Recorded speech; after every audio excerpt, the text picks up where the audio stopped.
పార్వతి నేనేం ఉత్తినే చేతకాని వాడనై ఉండలేదు. బ్రతికున్న నాళ్ళు అక్కడికెడదాం ఇక్కడికెడదామని పని లేకపోయినా షికార్లు తిరిగి నేను ఇంతటి వాణ్ణి అని గుండెల మీద చెయ్యేసుకుని ఇంత గర్వించి మా ఆవిడ, మా పిల్లలు, మా అన్నయ్య, మా తమ్ముడు, మా స్నేహితులు ఇంతమందిని చూపించిన వాడు ప్రాణం పోయిన తర్వాత ఎండు కర్రల మీద పడుకోబెట్టి తాడుతో కట్టేసి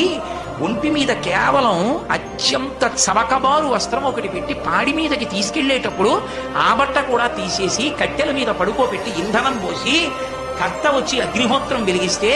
తల దగ్గర నుంచి కాలుతూ వచ్చేసి తల బద్దలైపోయిన తర్వాత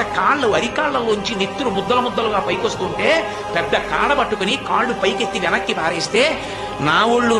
అనుకుని మురిసిపోయిన వాడు కట్టెలలో కాలిపోతుంటే జీవుడు పైకి లేచి చీకటి పడుతోందని వచ్చిన వాళ్ళందరూ స్నానం చేసి వెళ్ళిపోతే ఒక్కడే ఉండిపోయానని బెంగ పెట్టుకుని ఏడుస్తుంటే నేనున్నానని ఓదార్చడానికి ఉన్నాను. నేను